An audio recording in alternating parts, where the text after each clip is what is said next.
আসসালামু আলাইকুম। আজকে আমরা শিখব ফান্ডামেন্টাল অফ ম্যাথমেটিক্সের চ্যাপ্টার 4 এর থিওরেম 3। এটা নিবন্ধন পরীক্ষার জন্য খুবই গুরুত্বপূর্ণ এবং অনার্স ফার্স্ট ইয়ার যারা পড়ছেন তাদের জন্য গুরুত্বপূর্ণ। এটা এনইউএসে 2007 সালে এবং 2010 সালে এসেছে, এবারও আসতে পারে। তাহলে চলুন শেখা যাক। এখানে দেওয়া আছে, দেখাও যে দুটি ভিন্ন সংখ্যার মধ্যে কমপক্ষে একটি মূল সংখ্যা বিদ্যমান।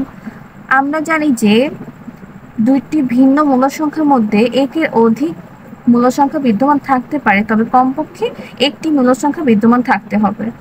তাহলে অঙ্কটা শুরু করা যাক। প্রুফ: মনে করি এ ও বি মূল সংখ্যা, যেখানে এ লেস দ্যান বি, অর্থাৎ এ ও বি হচ্ছে মূল সংখ্যা আর যেখানে এ ছোট বি বড়। তাহলে ফার্স্টে আমরা এখানে এ লেস দ্যান বি টা লিখে ফেলবো। এ লেস দ্যান বি লিখে ফেলবো। এবার উভয় পক্ষে বি যোগ করে দিব। উভয় পক্ষে বি যোগ করে দিব। তাহলে এখানে হবে a plus B less than 2b। তাহলে a প্লাস বি মধ্যে থাকবে লেস দ্যান এই 2, এ পাশে গুণ আকারে আছে, অর্থাৎ এ পাশে চলে আসলে ভাগ হয়ে যাবে। তাহলে 2 ভাগ, এখানে বি থেকে গেল। এটা হচ্ছে 1 নং সমীকরণ। আবার এই যে a লেস দ্যান বি, ফার্স্টে আমরা বি যোগ করলাম, সেকেন্ডলি উভয় পক্ষে a যোগ করব। তাহলে a লেস দ্যান বি, এখানে আবার লিখে নিই। আবার a less than B implies that উভয় পক্ষে a যোগ করব। তাহলে a আর a যোগ করলে 2a হবে less than a plus B.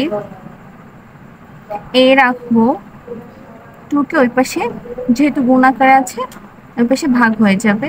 2 নং সমীকরণ।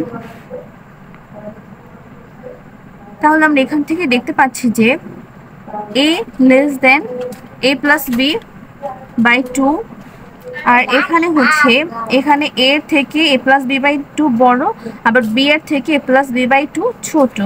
অর্থাৎ আমরা 1 ও 2 নং থেকে পাই। ফার্স্টে আমরা এটা লিখে ফেলবো।